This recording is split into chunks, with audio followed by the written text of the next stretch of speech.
dipersembahkan oleh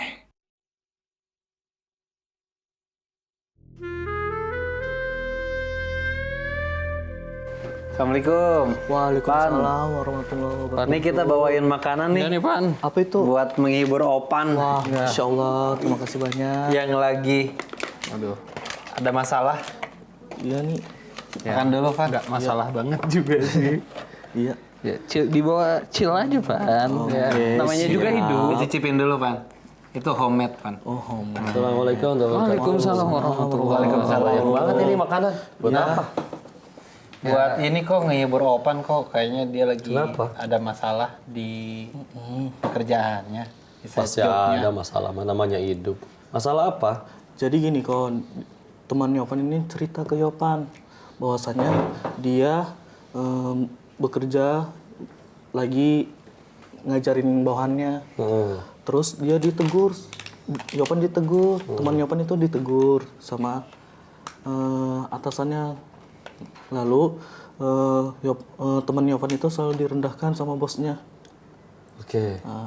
Jadi direndahin dia. Iya, Jadi sedih. sedih. Ini ada bahasan kali ini tentang Al-Khafid. Allah itu yang maha merendahkan. Kemarin kita udah sempat bahas ya, Ar-Rafi. Allah maha meninggikan, tapi ingat Allah juga bisa merendahkan. Tapi sebelum itu, kalau izin pengen nyapa pemirsa dulu ya. Silakan. Bismillahirrahmanirrahim. Assalamualaikum warahmatullahi wabarakatuh. Alhamdulillah kita ketemu lagi di sahur yang mudah-mudahan diberkahi Allah ini terus-menerus bareng sama Asmaul Husna di Metro TV yang insya Allah kita akan temenin kalian terus sepanjang Ramadan tahun ini. Bismillah. Kali ini kita akan ngebahas tentang Al-Khafid dan kau pengen bacain ayatnya ya, karena pemirsa juga bisa menyimak. Ini di Quran surat ke 13 Ar-Ra'd ayat 26 ya. A'udzu billahi minasyaitonir rajim. Bismillahirrahmanirrahim.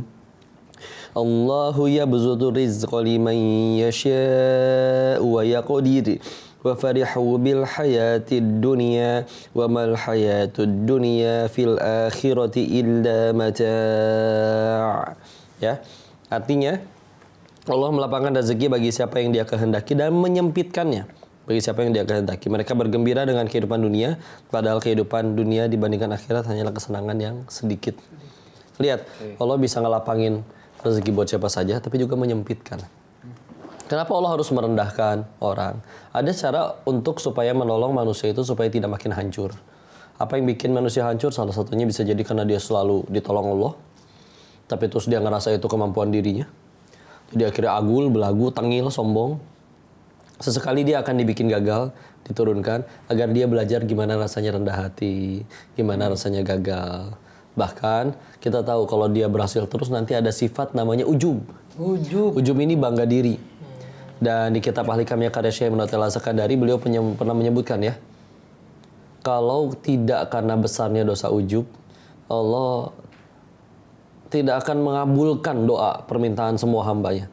Jadi kadang saking besarnya dosa tersebut, Allah tuh sengaja nih doanya orang-orang tuh nggak dikabul semuanya, supaya dia kecewa, supaya dia sedih. Nggak apa-apa dia nangis, karena kita tahu kalau setiap kali dia doa terus dikabul bisa jadi sombong, bisa jadi ngerasa aku orang suci, aku orang hebat.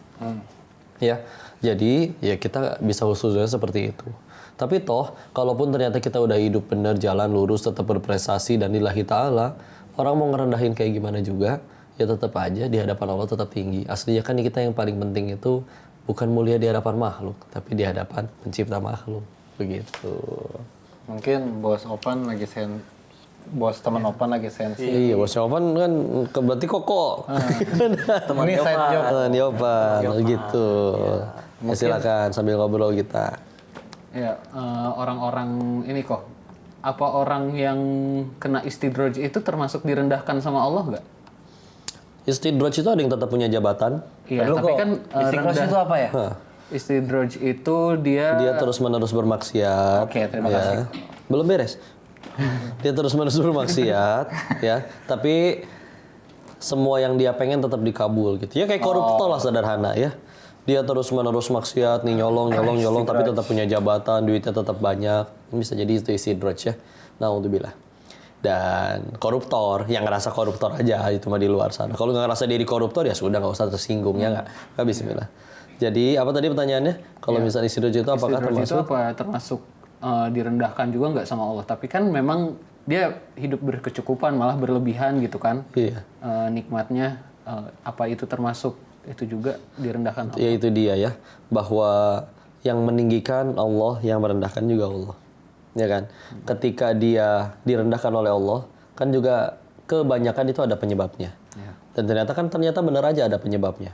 Ngambil yang bukan haknya, jadi nyolong, udah jelas-jelas colong tengil, belagu, ngerendahin orang, ngerasa dia yang punya kuasa, punya jabatan, padahal jelas-jelas wakil rakyat misalkan.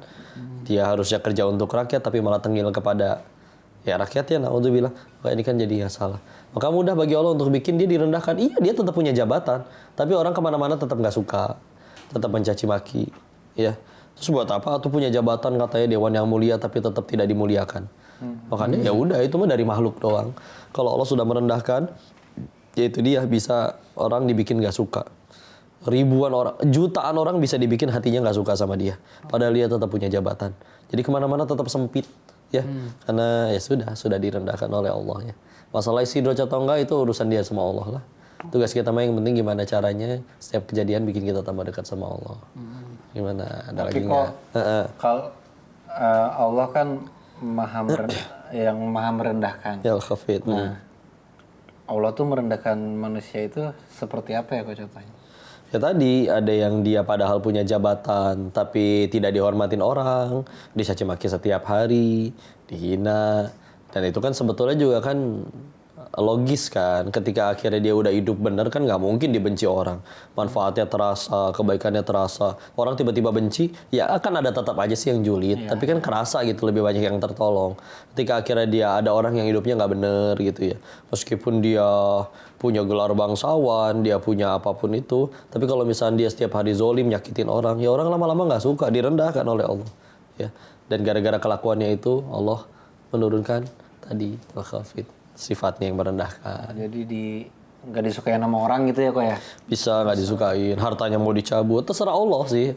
Jadi terserah Allah apanya yang pengen diambil. Toh semuanya punya Allah, terserah dia dong mau diambil atau dikasih kapan aja. Ya, jeda dulu sebentar biar kita bisa Oh iya, belum siap. makan. Ya, bisa juga silakan sambil sahur, kita akan balik lagi sebentar lagi.